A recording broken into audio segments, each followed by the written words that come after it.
In this video, we're going to talk about career pathing. What is it and how can we use that in our development efforts? That's coming up right now. Hi there, I'm Andrea Adams, the host of HR Shop Talk, and we talk about all things HR here. I encourage you to subscribe to the show or podcast to keep learning from my guests. Today, my guest is Dianna Dempsey. Dianna is a professor at MacEwan University, and she teaches and conducts research in the area of HR and organizational behavior. Career pathing is one of her particular interests. Hi, Dianna. How are you? Hi there. Thanks for having me. I'm good. How are you? I'm good. And thanks for coming on. So we're going to talk about career pathing. We are just going to dive in. All right. So I think I have a sense of this, but tell me anyway, what is career paths? Again, like a lot of concepts we talk about in HR, this is something that has many definitions, right? So there's not one absolute definition of a career path. And the definition of a career path has also changed over time. So there's sort of the more historical definition that we used to call a career ladder, is another term that we used to use for it. And this essentially meant that you went to work inside an organization and you started generally at a lower position inside the organization, whatever that was. And you essentially worked your way up vertically. That's why it's called a ladder, a career ladder. You worked your way vertically up the career ladder inside the same organization. And that was your career path or your career ladder. That has changed in recent years because we recognize that careers are changing, the nature of careers are changing. And so a career path has changed to be called something more like a career lattice now. So if you think of a lattice in a garden, you sort of can visualize how a plant grows up the lattice and then it grows across and then it goes down and then it goes across and maybe back up and over. And it's not one direction, in other words. It can be multiple directions, can be forwards, backwards, sideways, all of these things. And that better represents today's career paths for individuals because they may not be working in the same organization for their whole career like they did 30, 40 years ago. They might take a position and they might go and work in a different functional area. So you might start in HR, you might move into marketing and do a marketing job or role for, a couple of years. You might then move into finance and do that for a little bit. Then you might come back to HR. And so all of these things mean that it's no longer a ladder. It really is that lattice idea now. That makes it doesn't that make it a very difficult concept to apply in HR then? Yes. So I think traditionally, when we conceptualized careers, it was oriented almost externally to the person, and it was oriented to an organization. So in other words, you went to an organization and you had a career with them. What has changed as the world of work has changed is that careers are now much more individually oriented, internally focused, flexible, mobile. We call them protean careers in our research language. And so this is very much changed for HR, how HR thinks of careers, because again, in sort of the stage and days where we thought, okay, we are onboarding people who are going to stay with us for 20 to 40 years, and they are going to progress through this ladder. That was very different for the HR function than it is today, where we're onboarding people who might stay with us for 6 weeks, 6 months, 6 years, 25 years, maybe. Still, there are still people who stay with one organization, but it's less common now. So for the HR function, that has really shifted this whole, more the responsibility of the organization to now more the responsibility of the individual employee, but still a role for HR to play in that. Okay, well, tell me about that then. What is HR's role now? It just seems a difficult concept to apply now when it's just so all over the place. This again, for HR professionals, it becomes a real challenge, right? Because it's where do we direct our efforts as the HR function? Do we direct the same efforts to all groups of employees, right? Do we ensure that all groups of employees have a career plan, a career path inside our organization? Or do we perhaps just focus on certain core groups of talent that we have inside the organization and make sure that they see a path forward? And again, there's no right or wrong answer to that. It very much is organization and context dependent.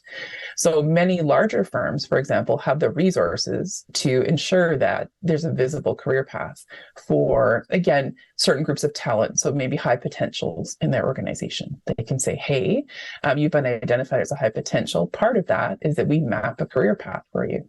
Right? It's part of a retention strategy to keep these high potentials.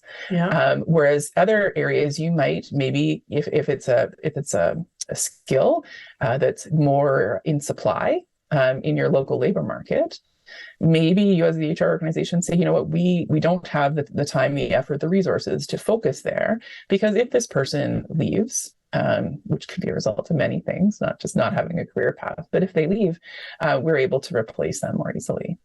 It's very pragmatic, but how many times have I heard, employees complain about, they're treating this group, so well, and they're treating us like, like we don't matter.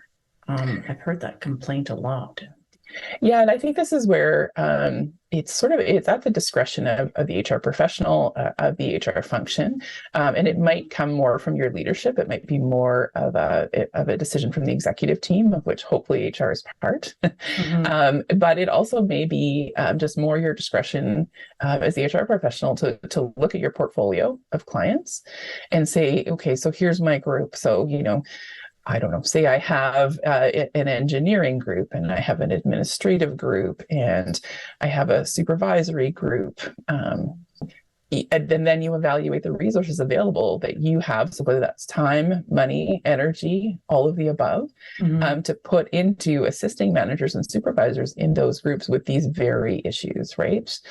There may be a particular group where you're noticing a huge turnover, and maybe part of that you realize through exit interviews is because people are not feeling valued. Well, then maybe that's a sign as the HR professional that you need to dedicate some more time and resources to that group. So again, no right or wrong, and it will fluctuate over time. It's also something that very much changes over time. And we have to be aware of that, I think. Right. So if HR wanted to actually facilitate career pathing discussions in an organization, how would you suggest we go about it? Yeah, so that's a big question. I feel like it's a big question. Any thoughts on the matter?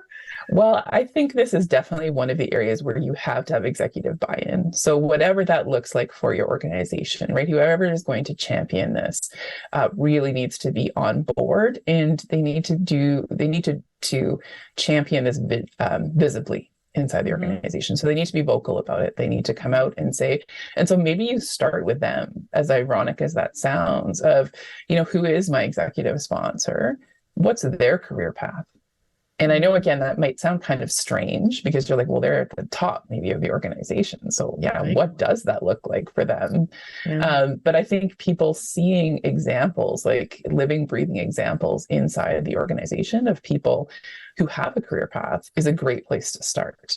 So even whether it's, again, the executive sponsor, whether it's a couple of the management team or supervisors inside your organization, or just key positions, even if it's a technical sort of thing, a key technical position, choose that and do a career path for that individual.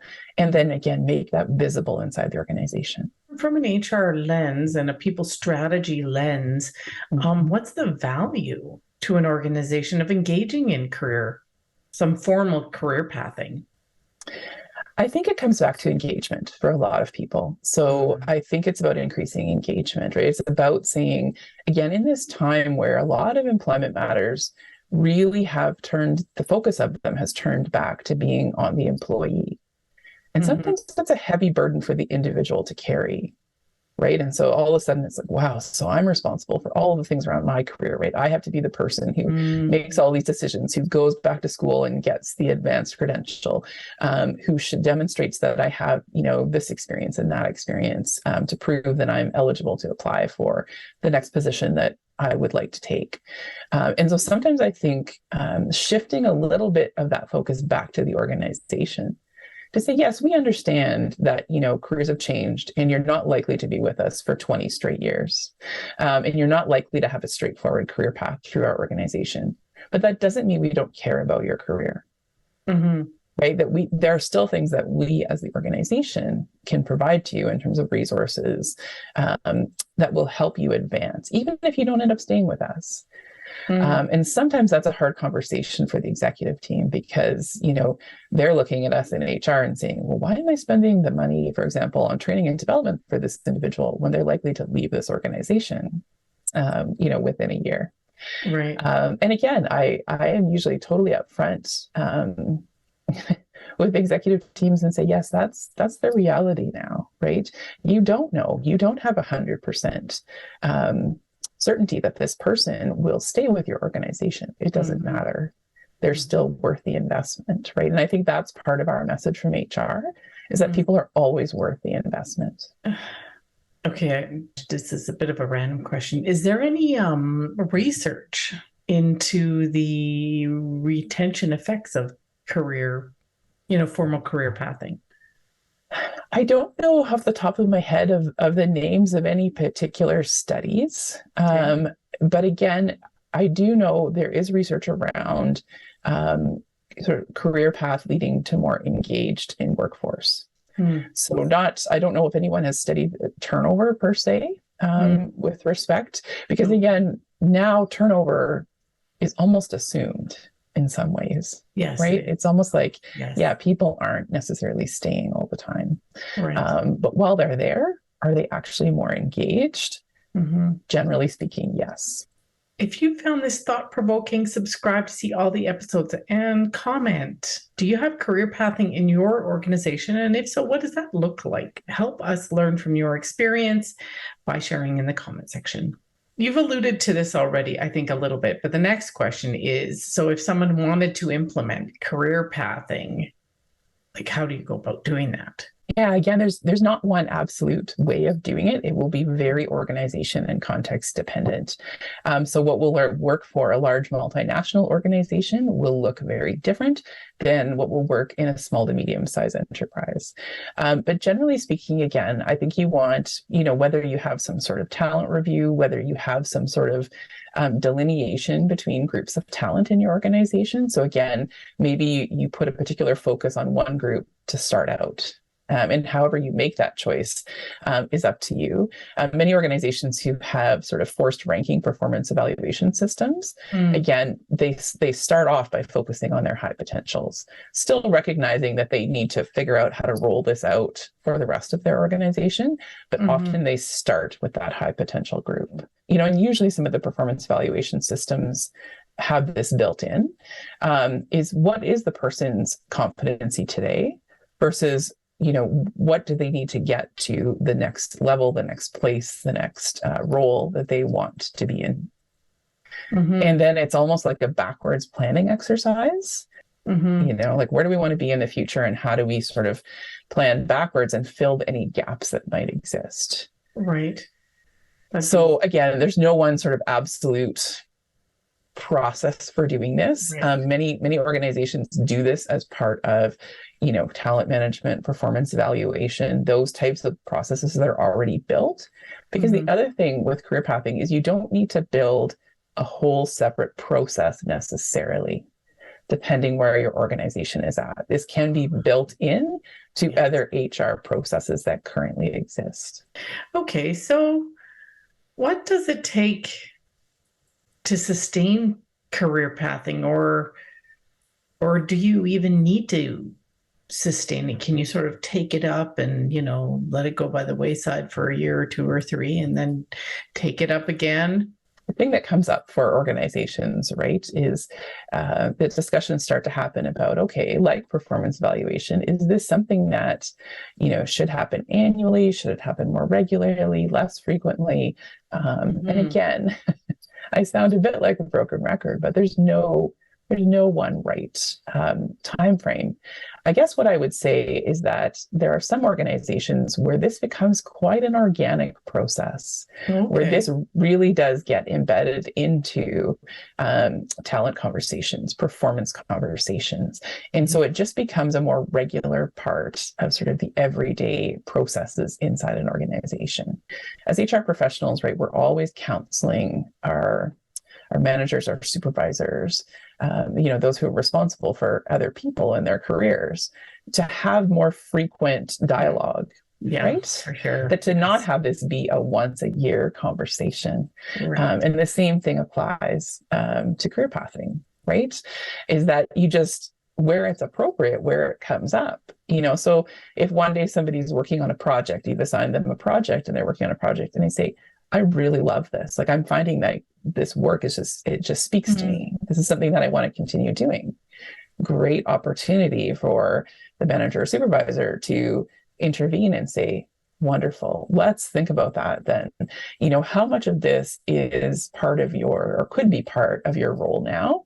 Is this telling us something about maybe where you want to go in the future? Those types of things. And again, then it's just an organic conversation, because that's when it becomes, I think, more real and more valuable, rather than sort of, well, it's 11 o'clock on, Monday, November 1st, right? So we need to have this conversation now. Are there other challenges you haven't mentioned, like in the implementation of career pathing? Are there other challenges that organizations are likely to run into that you haven't discussed so far? I think sometimes just seeing a path forward becomes a challenge. And so, one thing that we haven't really discussed is, what do you do when you hit a roadblock, when nobody can figure out what the career path should be? In many technical fields, people go into these fields because they are really drawn to the technical work. And I'll use engineering just as an example. It's not at all the only example, but it's an example that we can work with. So maybe I'm a very, very solid, junior engineer. I put in my time. I sort of move up the career ladder to an extent, and I become a senior engineer. And again, getting more senior technical work. I'm enjoying that. I'm good at that. I feel I contribute. But then I get to a point, maybe 10, 15-ish years into my career, where I've been a senior engineer for a bit now. I'm still contributing technically, but I'm also feeling like, what's next, right? What's the next step in my career path? Yes. Where could I go? Traditionally, then, organizations have often said to people, well, the only path that we can see for you to move forward, and they use this language, right, to move forward in your career, is to become a manager or a supervisor of a team. For many folks, that is not the right career path, right? And so somebody who might be this technical superstar, they get moved into this supervisor or team leader or managerial role because that's perceived to be, by the organization, kind of the only path available to them. Right. To be more senior and advance in their career. Again, these are all the phrases in the language that we use. Absolutely. Right? Yes. And the person is miserable. Absolutely miserable. Right? Because that wasn't their skill set. Yeah, it begs the question, though. And you talk about them moving forward and advance in your career. And those are kind of, you're really tempted to use language like that because, this has been a high performer in a technical role, right? And so you want this person to have more and better opportunities. But how do you reframe that conversation with that high performing that technical employee about their next steps in their career? How do you have that conversation? What should that look like? So I think there's really two other options. So one is maybe of course, just we'll call it the traditional path, which would be to move into a managerial or supervisory type of role. And that's sort of the traditional one. Mm-hmm. What I've seen organizations do, and I fully understand that not every organization has the ability to do this, and that is okay. But many organizations have started carving out what they call technical career paths. So that instead of the only option being, once you get to a certain level of this technical role, of moving into management, the other option becomes moving into yet a more senior technical role. And so that role might be more specific, more nuanced. So it might mean that you're focusing on a smaller slice of the technical than you might have been before, but at a higher level. Mm-hmm. So that's one option. The other conversation, which is harder, I think, yet again for many, is that maybe this organization is no longer the right fit for this person. Yes. Maybe it is time to start thinking about this person exiting the organization. And again, that's, immediately we feel like that's negative, right? Like historically, it's like, oh, that doesn't give us a good feeling necessarily. But sometimes that's the conversation that has to happen. So you've got this, senior employee. They've been there a long time. They got tons of organizational knowledge, technical knowledge.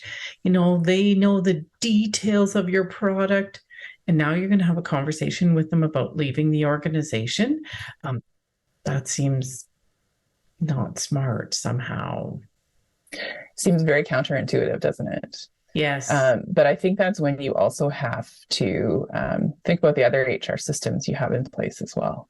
So hopefully there's some sort of knowledge management that's been happening, right? If this employee has all this knowledge and they're the only one that has it, why is that? Like, that's a bigger conversation, right? Beyond career pathing from an HR perspective, right? Yes, for sure.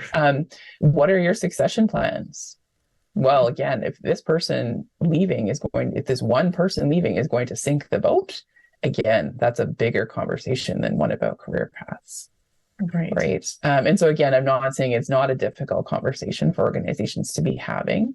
And it is very closely linked to these other types of HR issues that arise, like succession, right? Like knowledge management, talent management in general, those types of things. But again, the whole ship should not sink because one employee leaves. Final question here. So there's a lot of value in career pathing, but I mean, as you said, it's awkward and it's really not nearly as straightforward as it used to be. So what's the path, pun, I suppose, intended? What's the path forward? It is one of those thorny HR issues, right? That there's no one real solution to.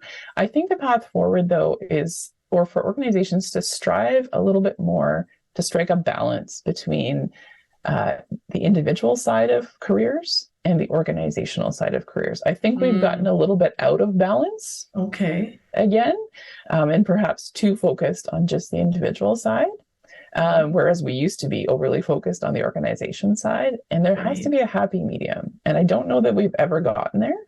Okay. And so I think the path forward is maybe, again, not to say that, that careers are static, because of course, as we know, they're not. But I think the path forward is for organizations to really think about what is the value that this can add to our organization, for employees to have career paths, for these to be ongoing discussions that we have regularly. What is the value of that? And then for the individual, it's about saying, can I see my path in this organization? And again, for different employees, that will look very different, right? And so for some people, that might be more short-term. For others, it might be more long-term. But I think for both parties to sort of have an equal stake in it and to get back more of that balance moving forward. Well, thanks, Dianna. That was great. I also did an episode on managing your own career in HR, and that link is right here. Thanks for watching, and see you next time.